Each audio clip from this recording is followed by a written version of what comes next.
Hello everyone, welcome to my channel. We will learn today narration. आज हम लोग narration जानेंगे. नरेशन की पार्ट 1 और पार्ट 2 की वीडियो मैंने प्लेलिस्ट पे डाली है. आप उसे भी देखें और अपने नॉलेज को इंक्रीज करें. अगर आप हमारे चैनल पर नए हैं तो जल्दी से चैनल को सब्सक्राइब कर लें ताकि हर वीडियो का नोटिफिकेशन सबसे पहले आपको मिले. आज हम लोग नरेशन में इंट्रोगेटिव को जानेंगे. ठीक है, इंट्रोगेटिव. ओके, आज हम लोग नरेशन में क्या जानेंगे? इंट्रोगेटिव को जानेंगे. एफर्मेटिव मैंने आपको बताया, आपको रूल भी मैंने बताई. इसके साथ साथ पार्ट 1 की वीडियो मैंने रूल बताई, पार्ट 2 की वीडियो मैंने आपको प्रैक्टिस सेट बताया, किस तरह से आप प्रैक्टिस करेंगे. अब मैं आपको आज इंट्रोगेटिव बता रहा हूँ. ये जो वीडियो होगा ना केवल KVS, NVS, राज्य में जितनी भी इंग्लिश की एग्ज़ाम होती है उसके लिए बहुत ही महत्वपूर्ण है. ओके, तो आप सबसे पहले रूल को जान लें. रूल क्या कह रहा है इसे आप गौर करें. इसका रूल जो होता है वो होता है subject, ask, object, if, whether, clause, assertive और subject, ask, object, question word और क्लाउज एसेटिव. अब इसको हम लोग प्रूव भी करेंगे. ये जो रूल है ना, इसे हम लोग प्रूव भी करेंगे. नीचे में कुछ सेंटेंस है. अब देखिए, अब देख रहे हैं आर यू स्लीपिंग, यानी आपसे यहां पर इंट्रोगेटिव मार्क्स पूछा जा रहा है. क्या आप सो रहे हैं? Will you go to school, क्या आप स्कूल जाएंगे? अगर हम इसको इनडायरेक्ट में बदलते हैं तो कैसे बदलेंगे?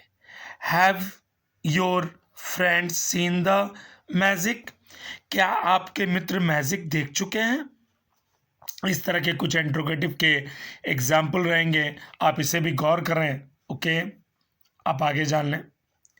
एग्जाम्पल देखें डायरेक्ट में. अभी यहाँ गौर करें कैसे बनाया जा रहा है. मैंने जो पहले आपको रूल बताया डायरेक्ट में, he said where are you going. अब यह गौर कीजिएगा कि किस नहीं, अभी इसे यहाँ पर आपको गौर करनी कि किस सेंटेंस में. देखिए, आर है, उसके बाद यू है, उसके बाद गोइंग, यानी ये प्रेजेंट कॉन्टिन्यूअस इंट्रोगेटिव में. तो जब आप इसको इनडायरेक्ट बनाइएगा तो क्या कीजिएगा, ही तो एज इट इज़ लिखिएगा.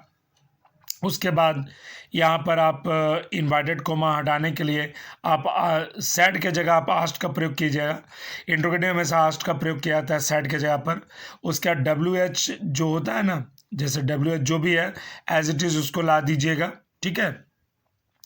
अब आप ऑब्जेक्ट ढूंढिए. ऑब्जेक्ट, उसने कहा वेयर आर यू गोइंग, तुम कहाँ जा रहे हो. उसने पूछा कि मैं कहाँ, जाने वाला कौन था? मैं.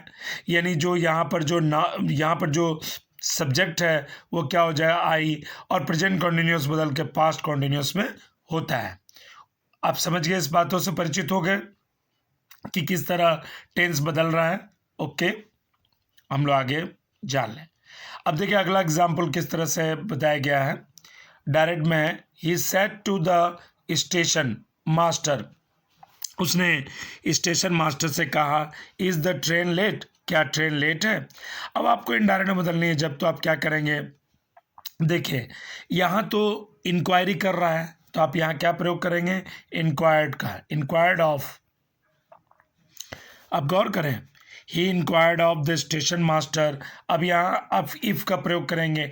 देखिए अब दो बातें गौर करेंगे. जब आप एम, इज, आर, यानी टू बी वर्ब में कुछ भी आ सकता है. Am, is, are, was, were, shall be, will be, अगर ये पहले रहे तो आप किसका प्रयोग करेंगे? आप इफ का प्रयोग करेंगे. अगर ये पहले रहेगा तो आप किसका प्रयोग करेंगे? इफ का प्रयोग करेंगे. ठीक है. अगर WH रहेगा तो एज इट इज वो वहां पर आ जाएगा, इफ नहीं आएगा. ठीक है. आप दो बातों से परिचित हो गए. यहाँ आपसे पूछा जा रहा है said to the station master is the train late, उसने स्टेशन मास्टर से पूछा क्या ट्रेन लेट है? तो देखिए यहाँ पर गौर करें, जब बनाएंगे इनडायरेक्ट में तो आप कैसे बनाएंगे? He inquired of the station master if. आप इन्वर्टेड कोमा हटाने के लिए आपने क्या प्रयोग किया? इफ का. If the train was late. अब सिंपल प्रेजेंट बदल के किस में होगा? सिंपल पास्ट में होगा। तो इस क्वेश्चन को भी आप बना लेंगे, आप कॉपी में नोट डाउन करते जाएं। प्लेलिस्ट में मैंने काफ़ी इंग्लिश की वीडियो डाली है, आप एक एक करके वीडियो को देखें और अपने नॉलेज को इंक्रीज करें। ठीक है, हम लोग आगे जान लें। 5th नंबर यहाँ पर पूछा जा रहा है आपसे डायरेक्ट में। देखिए क्वेश्चन क्या है, he said to the station master is the train late. Oh same it is question है, वही क्वेश्चन फिर रिपीट हो गया है। ओके, आप आगे बढ़ें, आगे जान लें। अब यहाँ पर एग्जाम्पल बताया गया डायरेक्ट में, he said do you write a letter. अब देखिए आप कैसे बनाइएगा, he said do you write a letter. तो पहला नंबर तो आप टेंस को पकड़िए, डू यू, उसके बाद राइट है। ठीक है, तो ये सिंपल प्रेजेंट में है। डू और डज का प्रयोग कहाँ होता है, तो सिंपल प्रेजेंट में होता है। कहाँ होता है डू और डज, यानी यह सिंपल प्रेजेंट में इसका प्रयोग होता है। ठीक है, तो यहाँ पूछा जा रहा है do you write a letter. अब आपको इनडायरेक्ट बनानी है, ये तो आप गौर कर लिए। ही आस्ट, आस्ट तो एज इट इज रहेगा, मैंने बताया था। मी, अब यहाँ मी छुपा हुआ है, या तो मी पूछा नहीं गया, उसने मुझसे पूछा। इफ, अब आपको मैंने बताया था कि जैसे am, is, are, do, does, ये सब अगर पहले रहता है, या वाज, वेयर, या हैड, ये सब अगर पहले रखता है तो आप इफ का प्रयोग करेंगे। आप क्या प्रयोग करेंगे, इफ का प्रयोग करेंगे। तो यहाँ पर बोला जा रहा है do you write a letter, indirect बदलना है। He asked me if I wrote a letter, यानी लेटर लिखने वाला कौन है, मैं हूँ। लेटर लिखने वाला कौन है, सब्जेक्ट क्या है, मैं हूँ। ओके, अब आप आगे जान लें।